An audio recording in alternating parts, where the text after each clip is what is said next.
Assalamualaikum warahmatullahi wabarakatuh. Bapak Ibu yang saya hormati, alhamdulillah kita berjumpa kembali dalam kajian subuh Yayasan Pendidikan As-Salam, Jalan Merpati nomor 4 Sampang, Madura. Hari ini Selasa 24 Februari 2026. Tema pada pagi hari ini adalah sedekah yang paling baik dan paling utama adalah yang dilakukan di bulan Ramadan. Bapak Ibu yang saya hormati, bersedekah ini adalah sesuatu yang mulia. Namun demikian perlu ada semacam kekuatan jiwa atau kalbu kiri kita. Kadang-kadang ketika orang bersedekah ini masih berbicara tentang untung rugi, masih berbicara tentang apakah nanti saya cukup atau tidak, karena bahasa yang muncul ini bahasa dohir. Tetapi sebenarnya ketika kita niatkan bersedekah, maka sebelum bersedekah yang perlu kita tumbuhkan dulu adalah kalbu kirinya. Pastikan kalbu kiri itu bekerja maksimal, jiwanya terhubung dengan Allah Subhanahu wa ta'ala. Sehingga dengan demikian orang yang akan bersedekah yang dikendalikan oleh kalbu kirinya, jiwanya dalam keadaan suci dan selalu berkomunikasi dengan Allah, maka rasa berat itu hilang. Artinya apa? Kita sudah pasrah kepada Allah, bahwa kita yakin kalau kita bersedekah ya karena ridho Allah, maka satu itu dalam rangka kita itu mendekatkan diri kepada Allah. Ya, kemudian kalau kita sudah dekat dengan Allah, maka pasti Allah akan memberikan rahmat, akan memberikan pertolongan kepada kita. Nah, ini hanya bisa dilakukan oleh kalbu kiri kita, oleh jiwa kita, Bapak Ibu. Kemudian Bapak Ibu yang saya hormati, mengapa bersedekah itu yang paling baik dan yang lebih utama itu di bulan Ramadan? Jadi kita tahu bahwa di bulan Ramadan itu banyak pahala-pahala yang dilipat gandakan ya. Misalkan saja kita memberikan makan orang berpuasa ya. Kemudian bersedekah kepada para kerabat, saudara ya, atau membantu para duafa.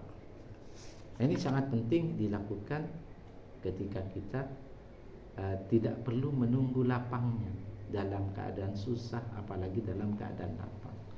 Kita senantiasa bersedekah dengan ridha Allah, karena kita yakin sedekah itu akan mendapatkan ganti dari Allah.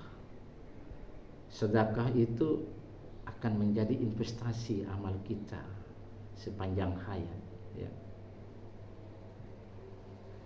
Bapak Ibu yang saya hormati, ada sebuah hadis dari riwayat Bukhari dan Muslim bahwa Nabi itu orang yang sangat dermawan ya. Tetapi Nabi itu lebih dermawan ketika tiba bulan Ramadan. Bahkan dalam hadis tersebut ya, kegemaran Nabi bersedekah itu ya, keseringan Nabi bersedekah itu dalam hadis tersebut itu lebih cepat daripada hembusnya angin. Nah, saya juga sulit membayangkan bagaimana hal itu kita mempraktikkan dalam kehidupan sehari. Luar biasa sekali. Mari kita lihat hadis tersebut. A'udzubillahi minasyaitonirrajim. Bismillahirrahmanirrahim. Jadi hadis ini dari Ibnu Abbas radhiyallahu an, ia berkata, karena Nabi sallallahu alaihi wasallam adalah Nabi sallallahu alaihi wasallam ajawadan nasi wa ajwadu ma yakuna fi Ramadan, orang yang paling dermawan, dan beliau lebih dermawan lagi di bulan Ramadan. Khina yalqahu Jibril, ketika Jibril menemuinya. Jadi Nabi itu adalah orang yang rajin sekali bersedekah. Jadi beliau sudah istilahnya sudah tidak memperhatikan apa yang saya makan itu cukup atau tidak. Sudah begitu pasrahnya. Karena apa? Karena jiwanya itu yang betul-betul suci. Kolbu kirinya itu bekerja maksimal. Sehingga yang dia inginkan dari sedekah itu adalah ridho Allah, agar Allah menurunkan cahaya untuk kita. Sehingga ketika Allah menurunkan cahaya, maka Allah berikan fasilitas. Itu yang dicontohkan Nabi kepada kita. Allah berikan fasilitas, ya, rahmat Allah, hidayah, ya, karunia, petunjuk. Itu sebetulnya yang Nabi harapkan dari Allah, ya. Maka kita memang sebaiknya harus mencontoh Nabi, walaupun sulit ya mencontoh sampai 100%, tapi paling tidak kita itu sudah berusaha untuk istiqomah di dalam bersedekah. Hina yaqalhu Jibril, ketika Jibril menemuinya. Wa kana yalqahu fi kulli lailatin min Ramadan. Dan Jibril menemui Rasulullah setiap malam di bulan Ramadan. Fayudarisuhul Quran. Lalu Jibril mengajarkan Al-Quran kepada Nabi. Wala Rasulullah sallallahu alaihi wasallam, maka sesungguhnya Rasulullah sallallahu alaihi wasallam ajawadul bil khairi minar rihil mursalah, lebih dermawan dalam kebaikan daripada angin yang berhembus. Ya, luar biasa sekali ini. Mari Bapak Ibu kita contoh kedermawanan Nabi Muhammad ini, ya. Bahkan ada sebuah hadis yang menyatakan bahwa Allah menyiapkan pintu surga bagi orang-orang yang gemar bersedekah. Kalau kemarin saya menyatakan orang yang berpuasa karena mencari ridho Allah, maka Allah persiapkan pintu khusus rayyan bagi orang-orang yang gemar melaksanakan ibadah puasa, baik wajib maupun yang sunnah. Dan untuk orang-orang yang gemar bersedekah, lebih-lebih bersedekah di bulan Ramadan, Allah juga menyiapkan pintu sedekah bagi orang tersebut. Jadi di surga itu ada pintu sedekah dan hanya diperuntukkan oleh orang-orang yang gemar bersedekah. Bapak Ibu yang saya hormati, perlu kita ketahui bahwa Nabi SAW itu adalah orang yang dermawan, ya. Tapi Nabi itu lebih dermawan dan sangat meningkat drastis bersedekah itu ketika di bulan Ramadan. Seperti dalam hadis tadi dikatakan bahwa kecepatan Nabi bersedekah itu lebih dari kecepatan hembusnya angin. Ini menurut hadis. Hal ini apa? Kok sampai begitu luar biasanya Nabi bersedekah?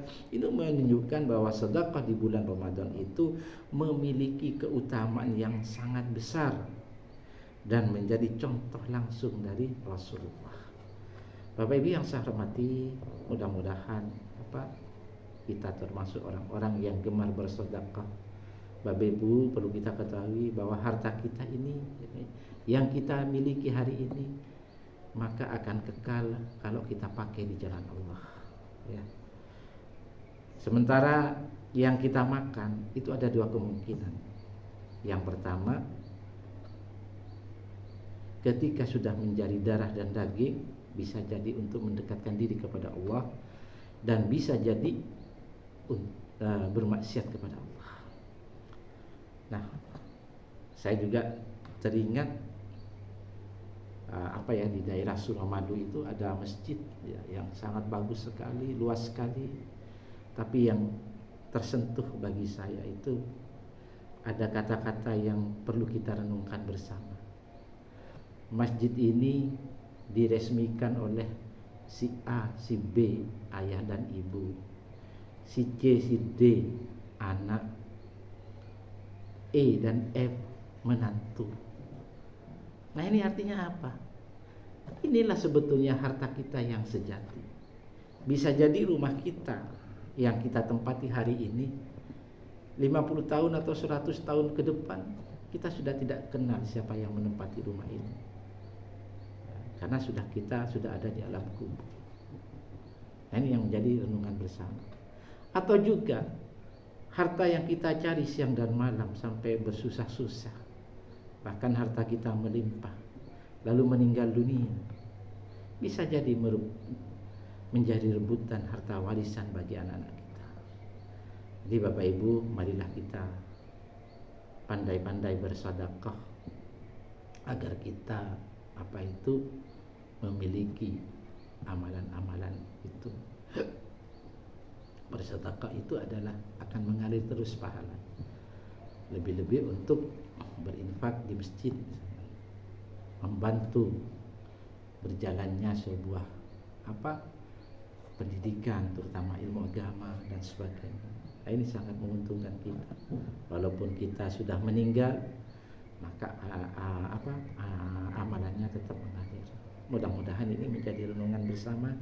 Terima kasih. Wassalamualaikum warahmatullahi wabarakatuh.